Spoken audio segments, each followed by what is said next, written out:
Gabi the buy na. So be one team. A TV a winning game. Yeah. I mean, starting all is there. One away you Betway they start now side too. YouTube now Omom Hujumedina Sababe. I say almost say when it comes to say Obi Asia goals and Nesani Mana, Declan Rice does it. Yeah. And a goal and he has been scoring in big games in recent times. Okoshe go our the Santiago Bernabeu. Okay, and done a famous free kick or the share. Real Madrid. Yeah. So go to there is he's there. But we see a midfield now, we can all round now. Sure. What do you mean film? Especially this whole argument there. You need to include Sanya Manina. I don't even know Biaba Yadrin. Ultimately, Enkase is a bit for that, so you need to use goals as yastic. You better use it because Sanya Manina and no amount you're complete. It will be on this argument in the Babano. I think on your far from right. And Kofi Bamia say, I say, Edem. I say, Edem. Edem. I know say, ne Edem. Samu. Maybe our headset in the free.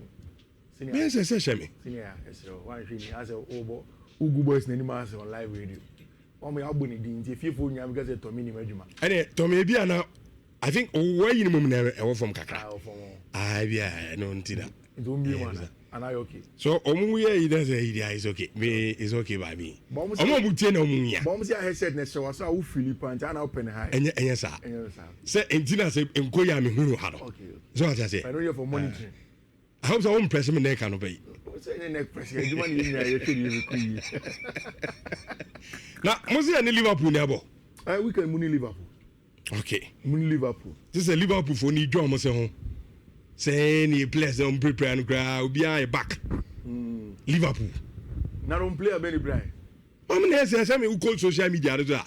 I say Liverpool players don't prepare no. Be a back now saying so. Liverpool team way. Tima Chelsea team Arsenal. Yeah, Chelsea ya man for ye no me why no me bobo ye che na ndey. You didn't shine in the proper position. Just 2-1. 2-1. Aye. First half near a game no. We watch. Yeah, game the first half. Every man record in them. Oh, Kofi.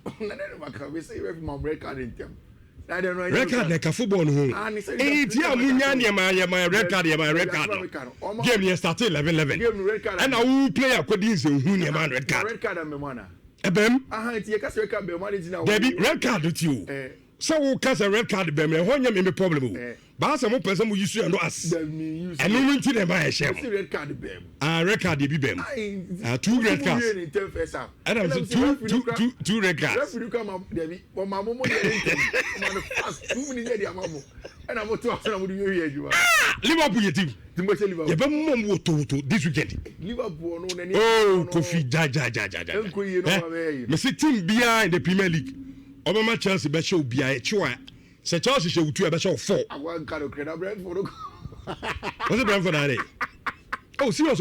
I'm telling you. Now Brentford team bia in the Premier League. Obama Chelsea be show se Chelsea show 2 be show 4. Now Brentford who team share Brentford. Some men are okay. Who team share Brentford? Yeah, Bob Brentford and son and Bob Brentford. Oh, yeah, you can't Bob Brentford. Who was over done no? Over me done no. I cry me say. Team bia obetra Chelsea be show no. So when you hear Bobby Shia, and French show team show between Manchester United. For show 3-1. Hey, and United pass there. Mo masters ni. Ya contract break up was over your me. Today. Yeah, dey come bia o. See mo your best and after there. Asabato. During the international break, apart from African Comono, Adibiye na kakra. And it is the absence of Jude Bellingham from the Three Lions team, you know. The fact that Abrantia friend Jude Bellingham now we're free some slight shoulder injury are retaining just by the timer now Omobabe international break is a Tommy well for time me boss so na e wo fom no I say je ono no feel no me me boss so anya he manya no Tommy na gade oje ai FIFA club ho ahoni onfa nipa anya bi biem tu de enko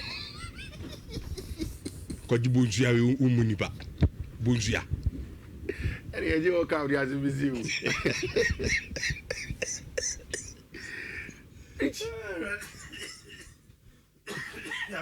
Umbruzwara.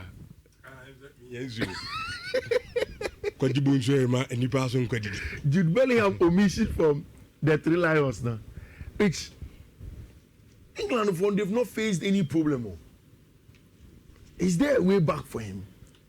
Now the funny say even if he gets back into the team, is there a way back into the starting 11 for Brentford friend Jude Bellingham? And you know, which only the England team there ball this international break. The likes of Phil Foden were not 100% featuring in the games. Cole Palmer is not in the team. In the number 10 role, it was Brentford your friend Morgan Rogers from Aston Villa. He was the one that was heralding that area for the Three Lions.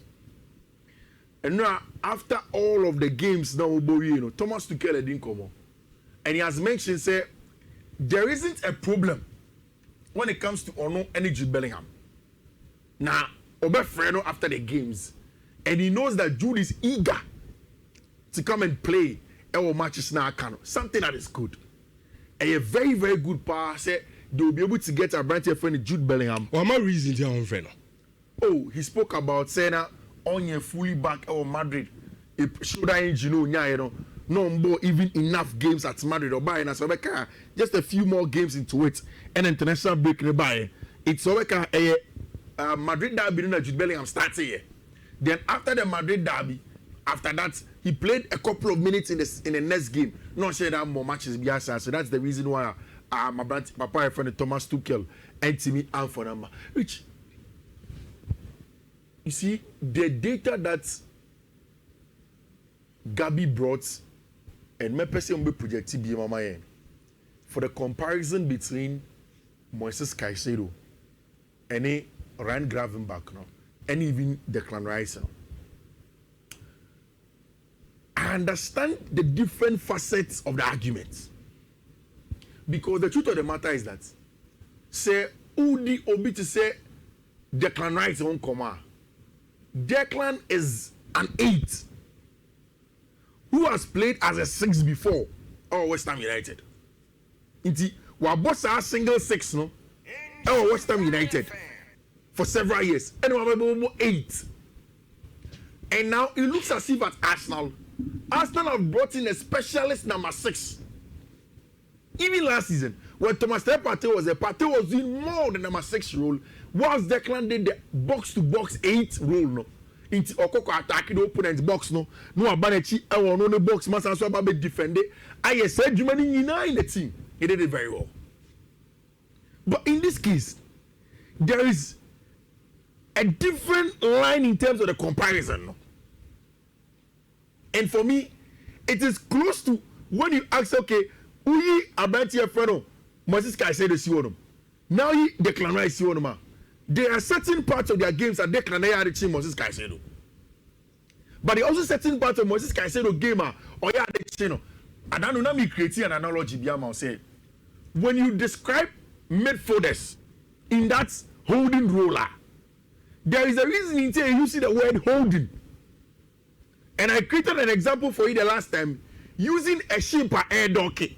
Say, oh, we using anchor. No, nobody are too soon. No, lock it. Say, the sheep na boat in anchor. So a dog's there and it becomes the anchor. And the anchor as a pivot of the team. So in the specific rule of being a pivot, Moises Caicedo probably one of the best to destroy, win the ball back, interceptions, almost all of that. Now, Baby Ama, for me, I've always known Moise to be that. Baby Ama Moy game across the next level. It's probably as an answer or the goals or the assist he's scoring in big games. He's becoming very, very important for Chelsea.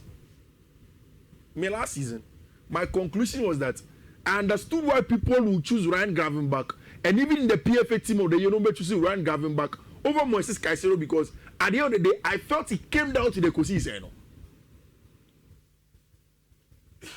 At the end of the day, Maybe you could see the arguments because if you are good, what do you have to show for it? And in association football, I hate team sports. No? What the team won is important as much as what you have done. But this season, too early. I won't make the argument on the back of Chelsea versus Liverpool match on boy. Unfair.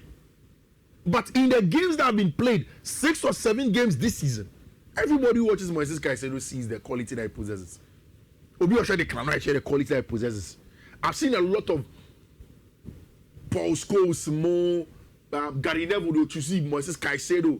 I've heard the likes of Karagada says that it's going to be Declan Rice because Declan adds something small to his game. I kept on wondering, what is the something small at Declan and the Cajon? But of course, I mean, it's about season every year, and then we'll have the conversation about who is it or who is not it. So now, yeah, conversation.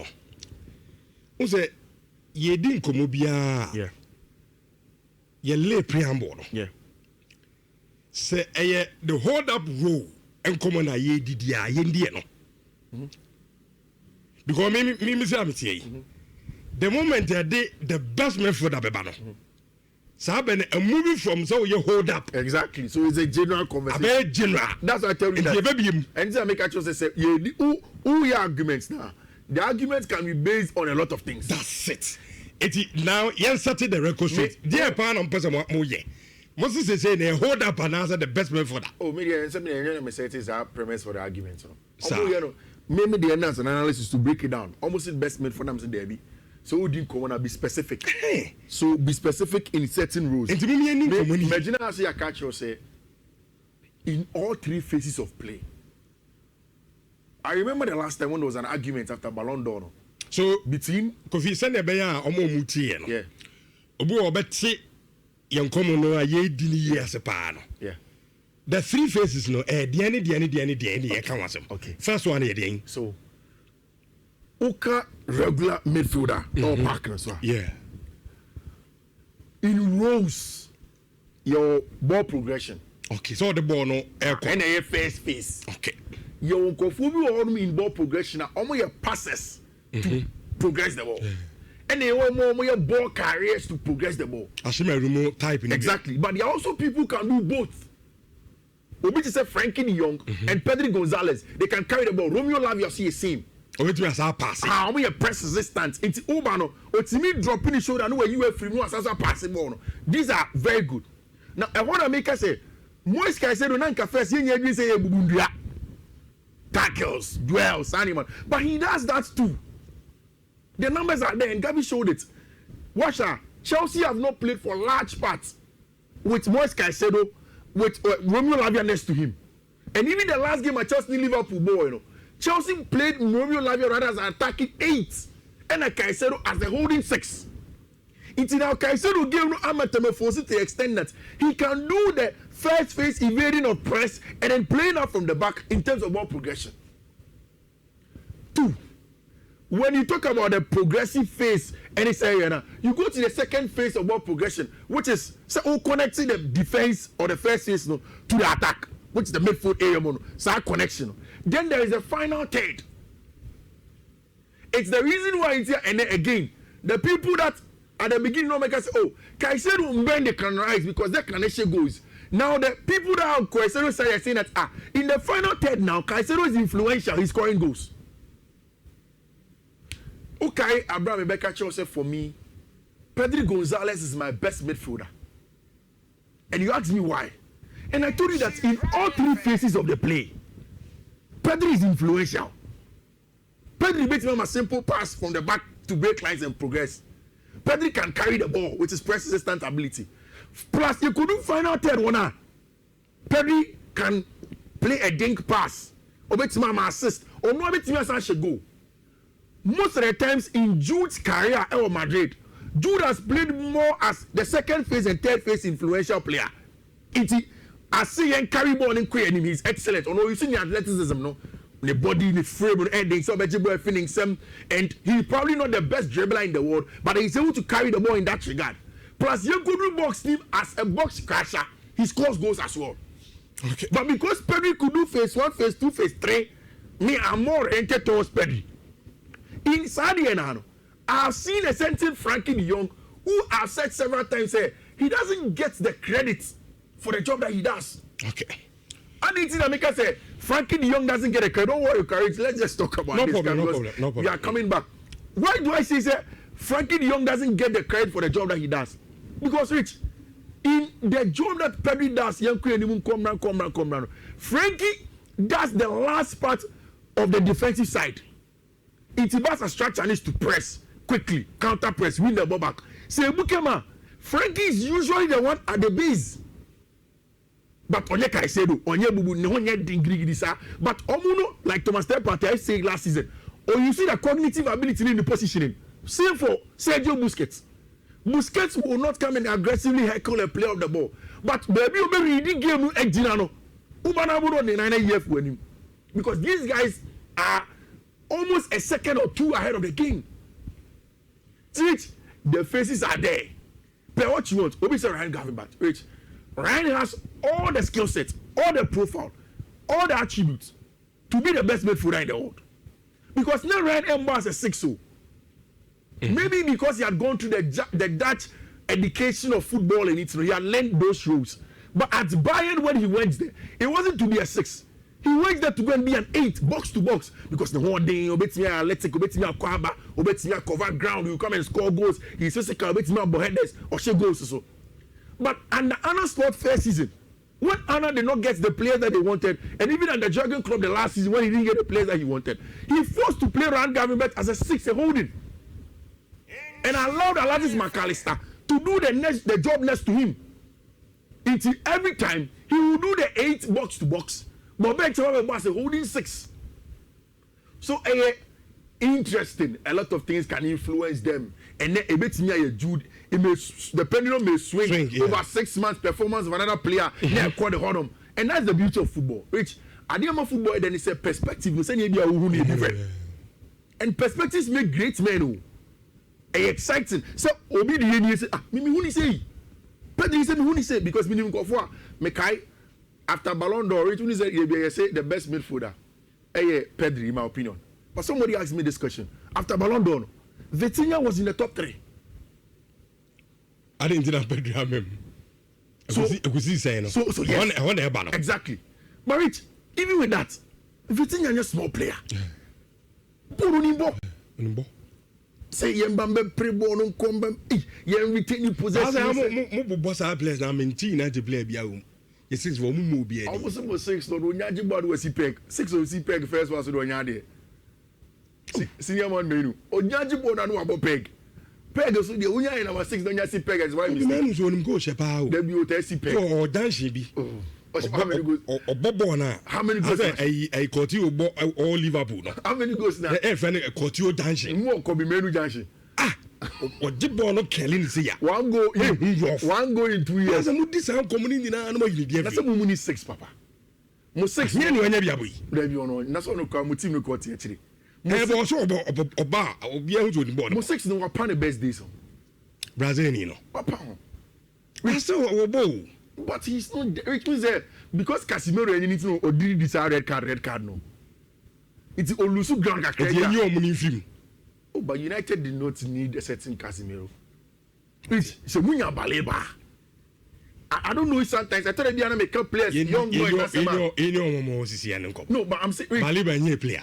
No, but if you get Baleba, he adds a lot to Manchester United. No, we there was our players 5. We don't need Carlos. Kofi. Team here na mo on the Friday. What does say? What the Premier League? Yeah, the one more. What the Premier League? What you see there? Sometimes okay, so as a Chelsea, the more we say as a finished product.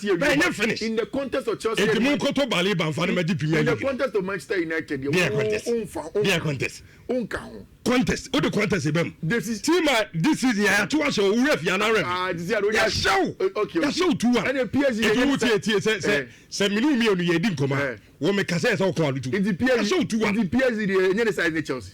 Why? PSG. Do anam no ma ko dis an. Se si en koma ye din ha. E Chelsea Manchester United. Okay. And I make a choice on that ye was am a wo ka no. Ye bom 2-1 ya som 2-1. It comes down to Kosi say now that is saying. asɛm na okay woda ne sɛn league na ne yɛ wia ɔgye premier league da bi na ba wo da premier league ni abɔ awie wɔde de ko si sɛ ɔde ba mi yɛ da bi na ekosi sɛ ɛno ayɛ ko break the table no ama ja table ne ba asɛm na okay no what I'm saying is that league ni ɛmɔ wie eti ko si sɛ nkɔmɔ na mɛmu a wo ka kyɛm sɛ league ni bɔ wie by abo match the 2 legs ɛsɛ yɛ bɔ no yɛabɔ awie ana yɛmbɔ wie ba sisi a yɛ kɛsɛ yi league ni baako yɛabɔ yɛahyɛw you also cannot use that by yɛmɔ wie and this is a matches na league ni yɛmɔ bi ana yɛabɔ bi so if I want to justify I can justify that okay and now the golden boy awards ne by Desire Due wom Paul Kubasi wom Dean Heighton wom Kenan Yildiz wom Estevan William wom one beje roller coaster na me hade listening Paul Kubasi Desire Due okay Dean Heighton Kenan Yildiz Miles Lewis Kelly Estevan William Ada Gule Franco Mastantuano Jaro Hato Chelsea will play so United player ba ko kura ni straight meko Lenny Yoro Saidi Yeni Yoro munya ba ko dey be say ye chichi mo re Saidi beje Saidi beje so ye dey be ko akosi sen no kosi sen just about on train next year ondru okra onde mamu fa ne di man komoni no oba Europe wadi say it's about ondru ho bo papa be no obo no Europe bo papa be no then is what answer what does he have to do ese wo shia United a utimi bo na wo hye wa mobi oh boy now about 1 minute boy was start here the but obo bi o obo dey bi na m coach say bu player bi akodi nsem no age red card o on free mo ni bo no okay to aso ye yi ni free mo okay nti player dey answer na do be ko Lamia ma level no so utimi bo big games so what I say so we bo big games in deciding games obi afa ne ko Lamia ma level nti due mu ko onya nu ho no obi nti komo enfa ne mem no a golden boy and I was your beji and I'm say and then ka kranka Lenny Yoro e wo soro che no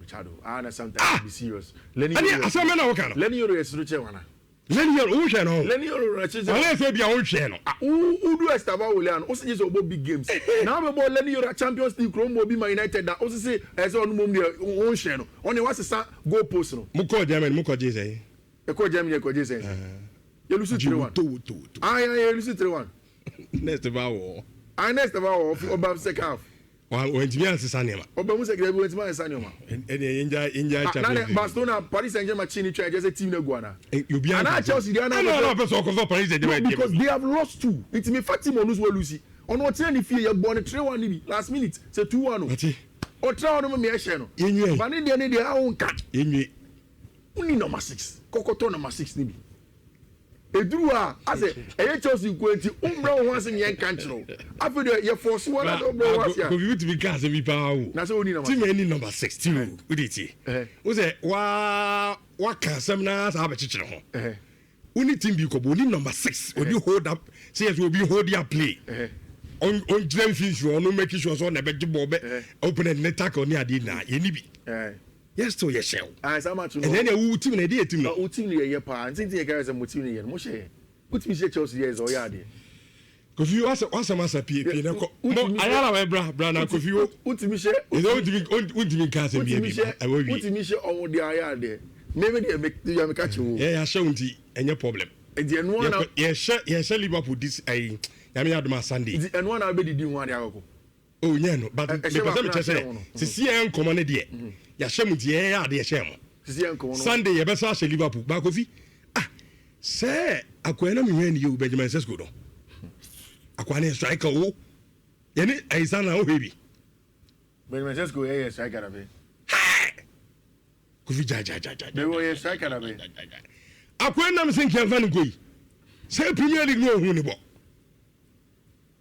bo Benjamin Sesko ono nye din ko wie Liverpool adwuma nti Kofi ya o de Benjamin Sesko ye mfeso na ayala bra o de Benjamin Sesko ko wie Liverpool be adwuma ye di ko wie adwuma no Wanford okay so oba ye no say Premier League no hu ni bo it was so oba ka me kwa so mo fa nko but see me convinced he's the best striker currently Premier League the best striker Nyaminto super why you see and me catch from Dave say the driver say usuba de bia say ya na oye okay say ya na oye na yo mate mo na muguta the best number 6 Mona ewiase na the best club in the world.